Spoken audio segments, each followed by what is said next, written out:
What's up, guys? Welcome back. Today we're going to do Bêlit and Valeria, issue number 3 from Ablaze. I like the cover, by the way.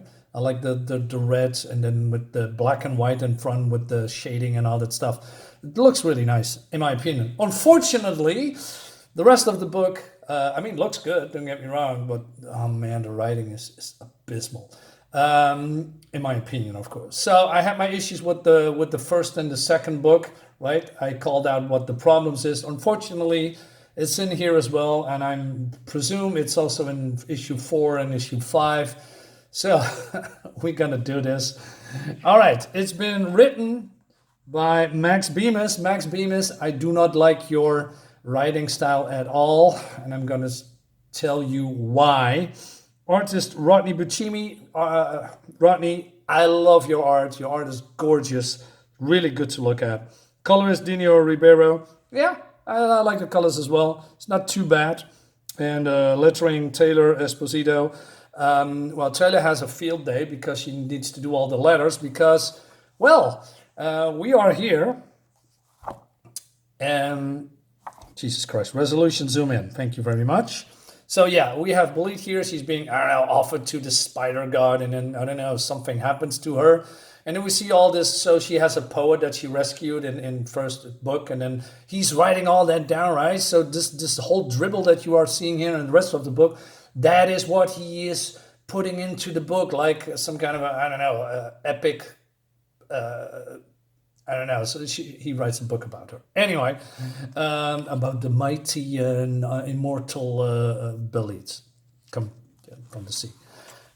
So we suddenly go back, I guess. We go to hell, I guess, or somewhere else. And oh shit, I saw your titties. So okay, that's cool, but now not cool at all because the YouTube algorithm is gonna fuck with it. I ruined this video already. Maybe I edited it out. Anyway, so we see this creature. Let's move on. So there's some disturbing going on, and it is, I don't know, is this a cage? What is this? So this barbarian warrior comes out and he's pretty angry. So the night Bêlit returned from death elsewhere, when and why? Okay, so I thought, okay, what's going on? So this demon comes and he says, hey, Bêlit, or Bel. So Bel is not Bêlit, but a demon, because she's now god of tricksters, I guess. Because if it's a she, I don't know. So he says, hey, I come from the Citadel, and I want to know what's going on, and maybe you should figure it out and find the problem, right? And all right, okay. Not sure why he comes and says that to her, or why did it needs to do it. But then, instead of answering him, we go on a 10-minute tirade of insulting, talking, and more insulting, and about that she doesn't like that, and then he can go screw himself and all that stuff. But then, that's me summarizing this 10-minute tirade in less than a couple of seconds, right? And then this monster turns around and she says, whatever the hell caused the first earthquake felt in the eternal history of all story. Okay, probably, okay, don't know. So I'm not sure where this is, right? But there's an earthquake, and that earthquake was probably caused to this barbarian, right? So it seems that Crom is the one that causes all the disturbance, I guess, right? So I'm not sure where this is. I mean, it could be in some kind of a realm. Maybe it's hell, maybe it's something different, but it looks cool, right? All right, but then for unknown reasons, Crom kills a lot of people. He kills the gods of the theater. He kills Sambor, the Redeemer, god of all homoeroticism. And he killed Fishwick, god of the lost sea, and he eats his face, right? Why he does that? Don't know. Okay, and then he goes to Father Roberts, the swashbuckling king, upon the occasion of his valiant defeat of Death himself a fortnight prior, yada yada yada. He kills him too, and he kills a lot of people also. And then he comes here, right? So he says, not she, you gigantic bastard. Why not me? And me instead, you impotent fuck. What? Okay, my guys, modern slang in Hyperborea, right? For fuck's sake. And he said, she has your eyes, earth bitch. What pretty worlds fester in her globes. So she's called Rora, the kind Messiah Christ, granddaughter of the Earth Mother has... What? She would, as grown woman, redeem countless fallen worlds graced by the ripples of her holy deeds. I have no fucking clue what that means. At all. So she says, or he says, you must groan wet, gazing into the womb that will spew your menstrual stink across the metaphorical cuck of mankind. What is this? What is this writing? Dude. And then he says, how wide-eyed and pure her vision of your future. Wide eyes, all the better you choke with, you doomed old slut.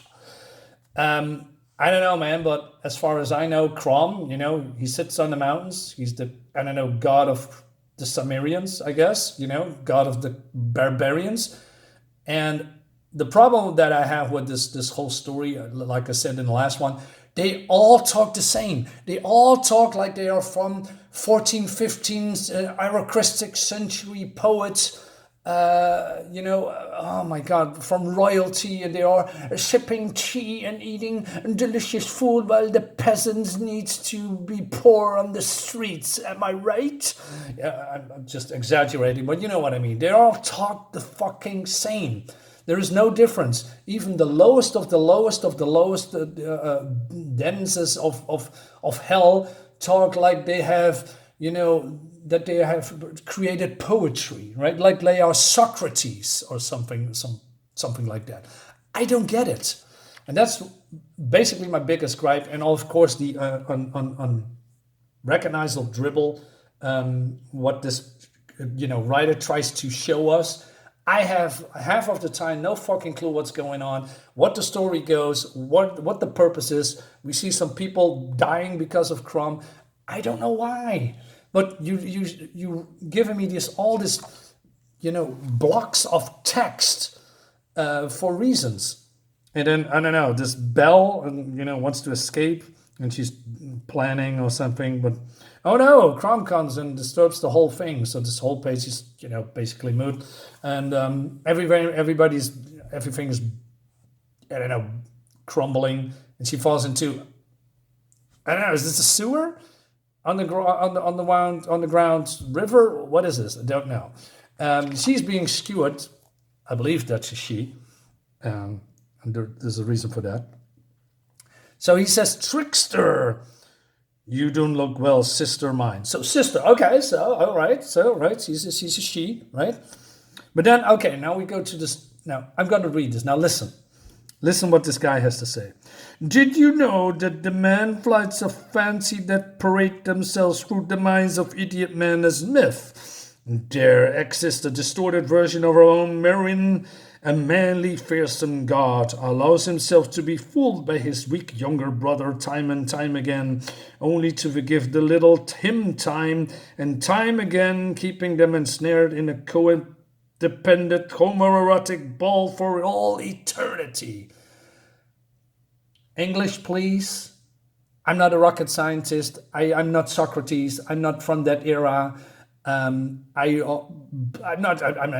This is the first time that I've seen Crom, by the way. But does he talk like that? I don't know, man. It feels so weird.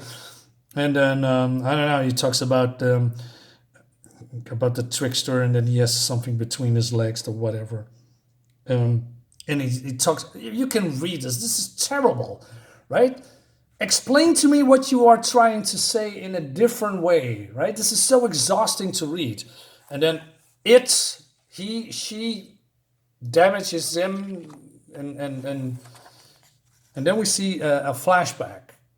So this going forth back in time is going on for this whole book. So this is the part that when Bêlit died, and then she's having a sea burial, right? and it's just fucking good.